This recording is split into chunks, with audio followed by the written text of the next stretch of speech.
신앙 고백 드리겠습니다.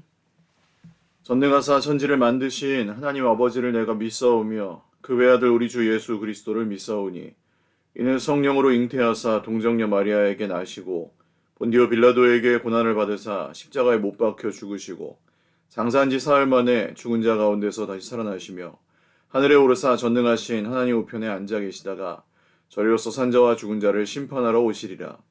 성령을 믿사오며 거룩한 공회와 성도가 서로 교통하는 것과 죄를 사하여 주시는 것과 몸이 다시 사는 것과 영원히 사는 것을 믿사옵나이다.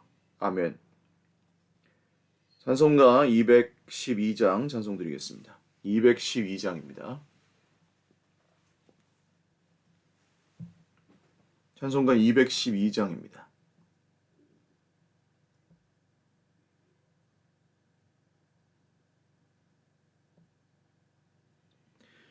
겸손히 주를 섬길 때 괴로운 일이 많으나 구주여 내게 힘주사 잘 감당하게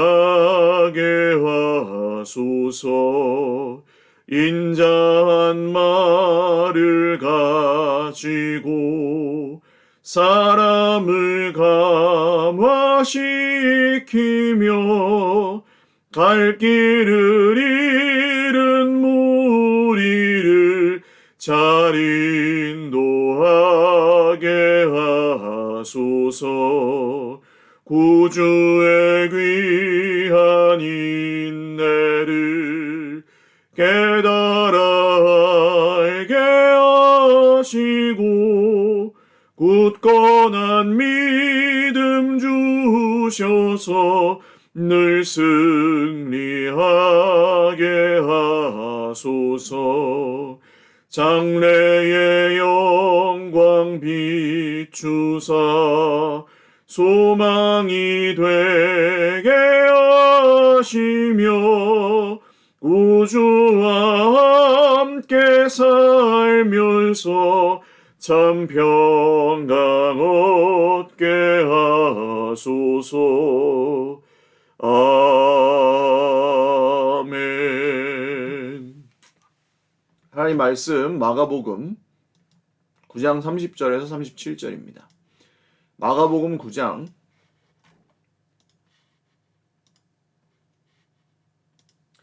30절에서 37절 말씀 한 목소리로 읽겠습니다.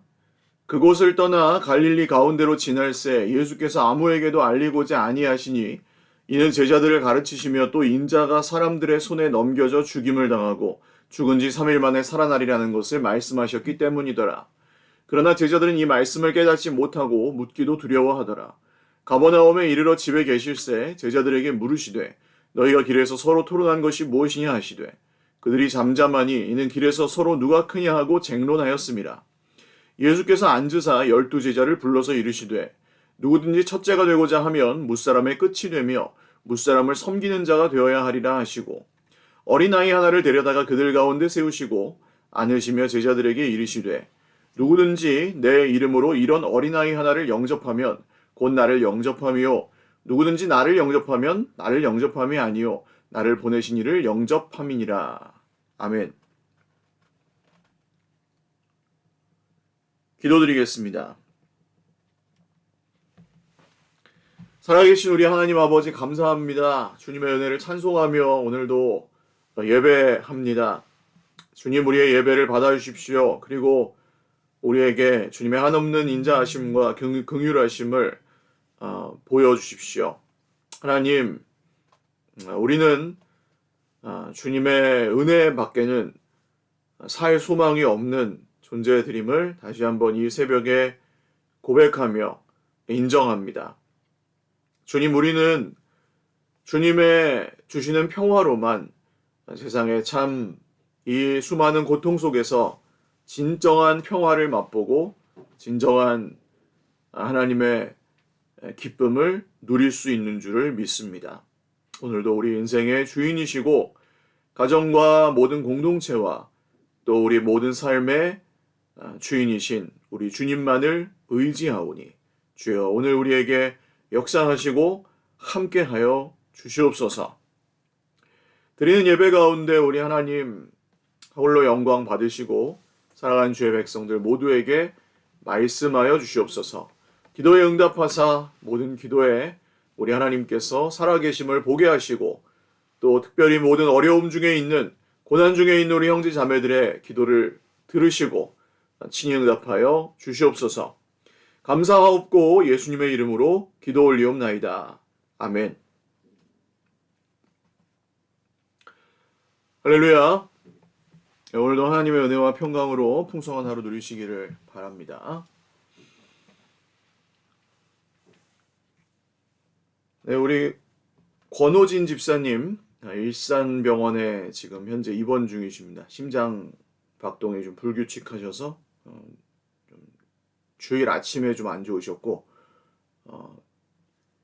우리 응급실로 가셔서 이제 중환자실에 좀 지켜보시다가 통증이나 이런 것들은 좀 가라앉으셨는데 아직 조금 지켜봐야 한다고 해서 입원 중이시고 또 아내 되시는 우리 홍사순 권사님도 지난 주 중에 팔을 다치셔서 이번 주간에 아마 입원하고 수술하실 예정입니다. 위에서 잘 회복하실 수 있도록 또 우리 하나님께서 우리 권사님과 집사님에게 또 담대함과 평안함 주시도록 위에서 기도해 주시기 바랍니다. 예수님께서 이제 두 번째 순환 예고를 하신 말씀입니다. 적어도 3번 이상 예수님은 제자들에게 십자가를 지시고 죽으실 것과 또 부활하실 것에 대해서 말씀하셨습니다. 사실 제자들은 이 말씀을 받아들이지 못했습니다. 여기 두 번째 말씀하실 때에도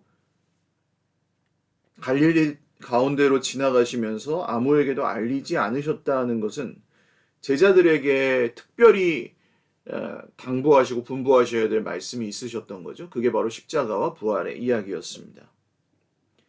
제자들은 이 말씀을 깨닫지 못했고 그것이 진정 무슨 뜻인지 그 말씀 그대로였죠. 인자가 고난을 받고 하나님의 종 메시아는 고난받는 메시아, 고난받는 종으로 오셨고 그 고난을 통해 그 죽음을 통해 온 세상의 죄를 대신 그 죄값을 치르시는 것이 오신 진정한 목적이었습니다. 그런데 제자들은 이것을 묻기를 두려워했습니다. 깨닫지 못하고 했고 묻기도 두려워했다. 이 말씀이 우리에게 오늘 시사하는 바는 무엇이냐 하면 이 사람의 속에 있는 죄는 내가 원하는 것과 하나님의 원하시는 뜻이 일치하지 않을 때 그것을 거절하고 또 어떻게든 그것을 왜곡하거나 곡해하는 쪽으로 그런 쪽으로 이제 우리의 생각이 작용한다는 거예요. 반대쪽으로. 에덴 동산에서 뱀이 하와를 미혹했을 때, 아담이 선악과를 먹었을 때, 사실 그들은 하나님께 죄송합니다. 저희가 돌이키겠습니다. 이렇게 하는 선택도 있었습니다. 그렇지만 그렇지 않았죠.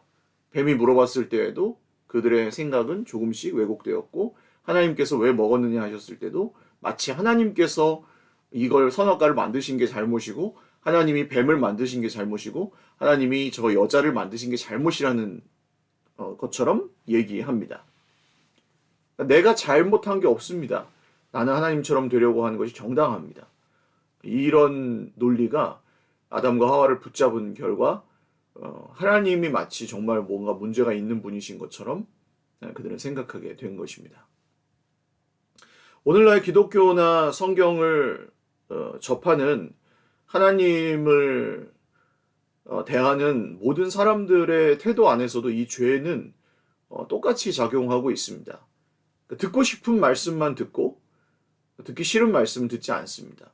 나에게 유리한 쪽으로 듣고 나에게 손해가 되거나 불리한 쪽의 말씀은 들으려 하지 않습니다. 자존심 상하고 내가 하나님 앞에 뭔가 내가 정해놓은 선을 하나님께서 넘어오시는 것처럼 마치 그런 걸 요구하시는 것처럼 느끼게 되면 그것을 거절합니다. 이게 죄가 우리 속에서 작용하는 방식이죠. 그러니까 우리는 어떻게 해야 되겠습니까? 성도들은 죄가 이런 것임을 알아야 됩니다. 우선 죄는 예수님이 십자가를 지러 가시겠다고 할 때 그게 아무리 사실이어도 그렇게 하면 안 돼. 예수님 말도 안 되는 소리 하지 말고 멱살을 잡는 게 죄입니다. 우리가 지금 모든 걸 버리고 당신을 따라왔는데 감히 우리한테 그런 얘기를 하다니, 우리의 기대를 다 산산이 무너뜨리는 그런 말도 안 되는 얘기 하지 마! 이게 제자들의 논리였죠. 하나님의 일은 생각하지 않고 사람의 일만 생각한다고 예수님은 베드로에게 사탄아 내 뒤로 물러가라라는 심한 말씀까지 하시면서 책망하시잖아요. 이것이 죄가 우리 속에서 역사하는 방식입니다. 그래서 하나님께서 원하시는 쪽과 반대쪽으로 우리의 마음이 가려고 할 때 그때 이것을 깨달아야 합니다. 아, 지금 내 속에서 다시 죄가 역사하려고 하는구나. 또한 그 죄가 역사하는 틈을 타 거짓의 아비인 마귀는 뱀이 아담을 꼬시고 하와를 꼬셨던 것처럼 지금도 우리가 그 옛날 에덴 동산에서 선악과를 먹은 것과 같은 똑같은 그런 실패와 똑같은 죄악을 범하게끔 우리를 유도합니다. 아담이 먹었지 내가 선악과 먹었냐? 맞는 말입니다. 그렇지만 오늘날에도 여전히 그 죄가 역사하는 쪽, 하나님이 뜻하시는 바와 반대쪽으로 내 마음이 작용할 때 그것을 그냥 내버려 두게 된다면 마귀는 그 마음을 가지고 저 하나님과 반대쪽으로 완전히 도망가 버릴 수도 있습니다. 그러면 알아차리고 그것을 거기서 멈추는 것. 일단 그게 거기서 멈추는 거죠. 예수님께서 십자가를 지시고 부활하실 걸 말씀하셨을 때 제자들은 거기서 주님 그것이 정말 무슨 뜻입니까? 우리는 어떻게 해야 됩니까? 이렇게 묻는 선택도 있는 것이고 거기서 그냥 정말 마음에 안 드니까 반대하는 선택도 있는 것이고 여기서는 제자들이 침묵하기를 택합니다. 그리고 그 결과 이 말씀을 다 잊어버립니다. 예수님이 이렇게 될 것이라고 말씀하셨는데도 제자들은 끝까지 그것을 믿거나 받아들이지 못했던 것 같습니다. 만약에 진짜로 믿었다면 믿은 제자들 중에는 예수님을 떠나거나 예수님을 미리 버렸을 수도 있습니다만 그렇게 하진 않았죠. 예수님이 가룟 유다가 나를 팔 것이라고 말씀하셨는데도 제자들은 그것도 믿지 않습니다. 죄가 사람의 마음을 붙잡을 때 하나님의 말씀은 그 안에서 역사할 수 없다는 것이죠. 회심하지 않은 사람은 잘 변하지 않습니다. 왜냐하면 예수님의 말씀이 그에게 별로 중요하지 않기 때문입니다. 그러나 회심한 사람은 그가 배움이 좀 부족할지라도 지혜나 지식이 좀 부족할지라도 그 말씀을 통해서 변화됩니다. 왜냐하면 그 말씀이 죄를 이기는 능력이기 때문입니다.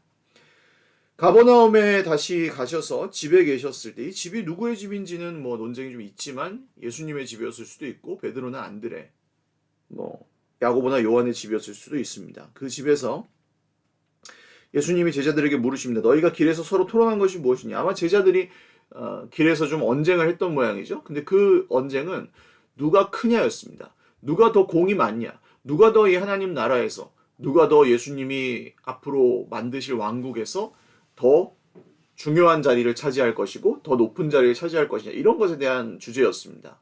아마도 이게 점점 예수님이 말씀하시는 것과 자기들이 바라는 것이 뒤틀려 가는 상황에서 제자들은 굉장히 혼란을 겪고 또 자기들끼리도 분열을 했던 것 같습니다.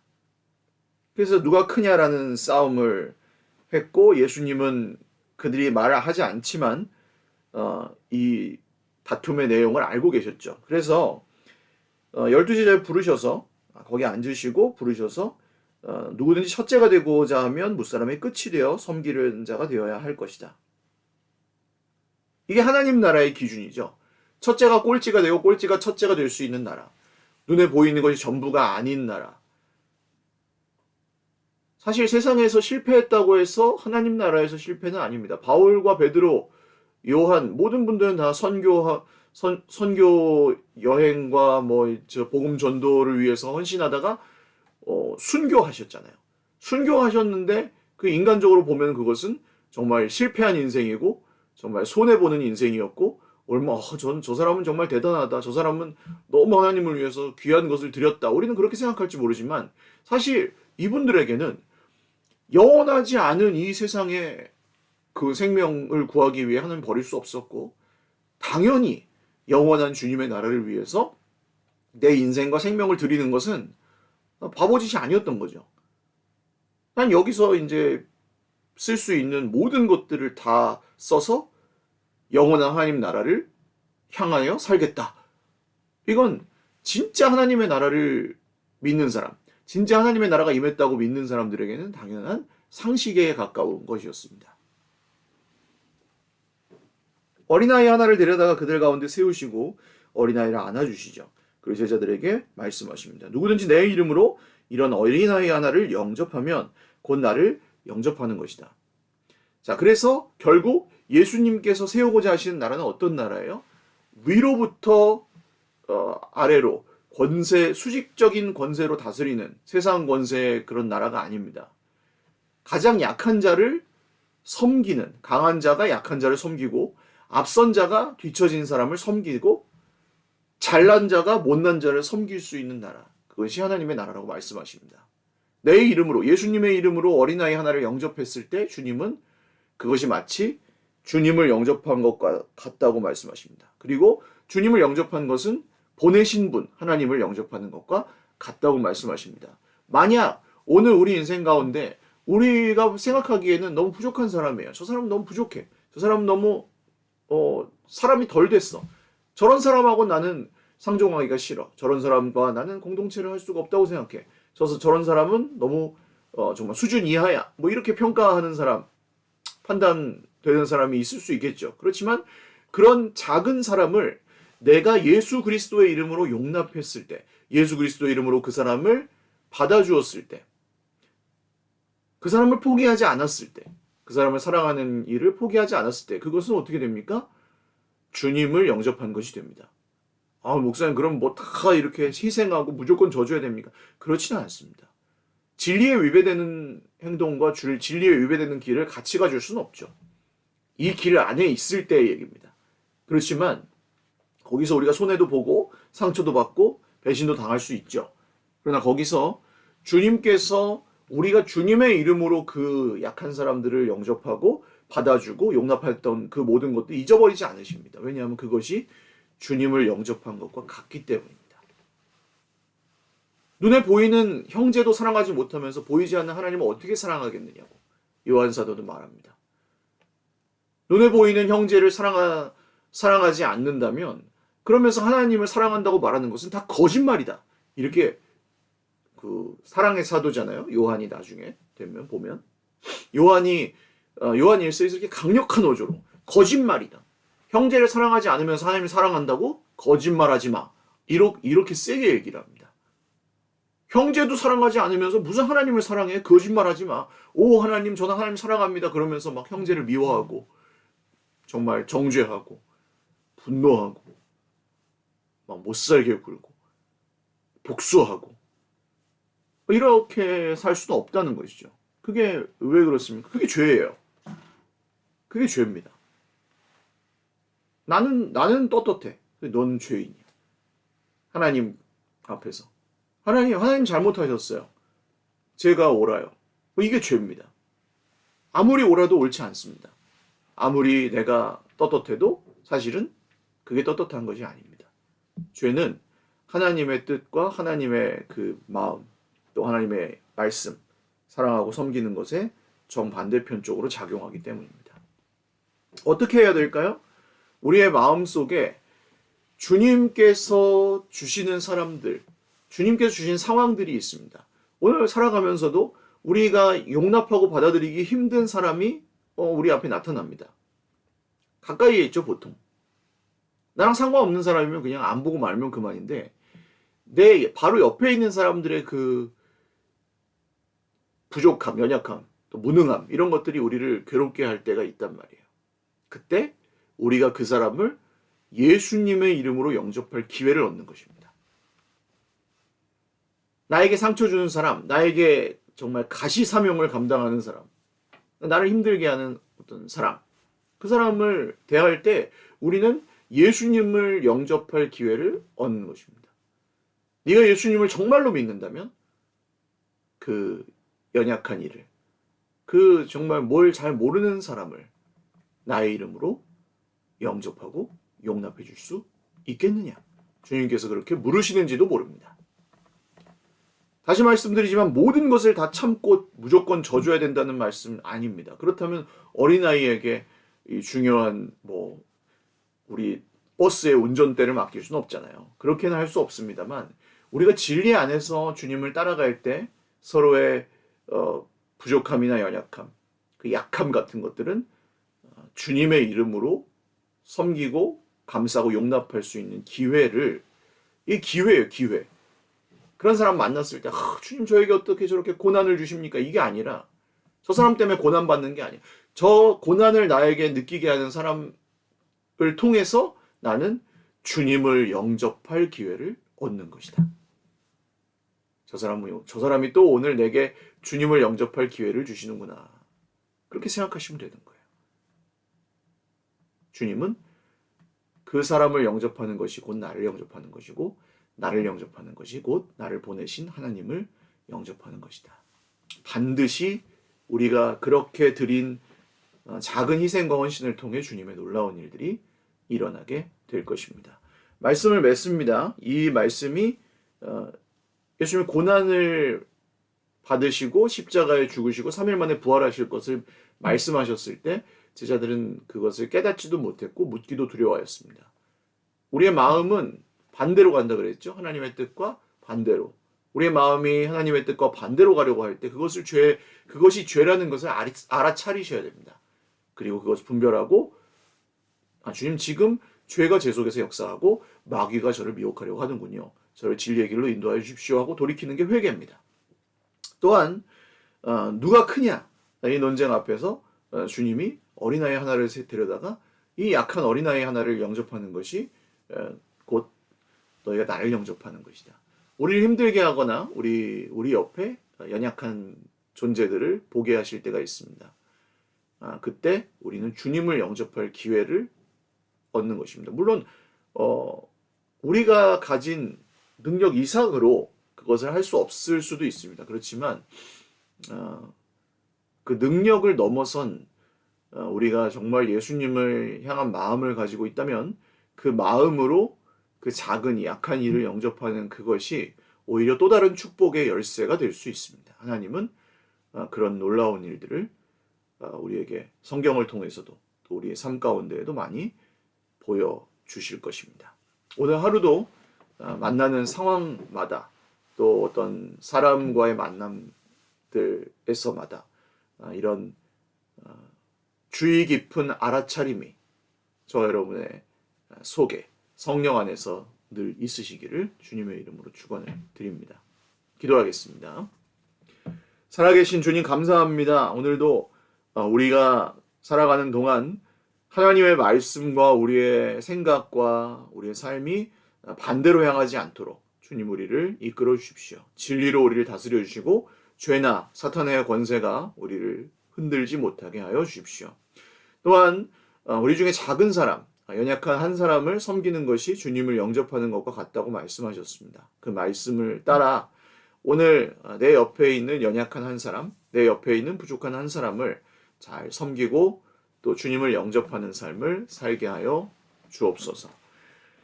감사합니다. 예수님의 이름으로 축복하며 기도 올리옵나이다. 아멘. 네, 감사합니다. 우리 입원 중이신 집사님, 또 수술하실 권사님 위해서 기도해 주시고 오늘도 주님 안에서 행복한 하루 되시기를 바랍니다. 사랑하고 축복합니다.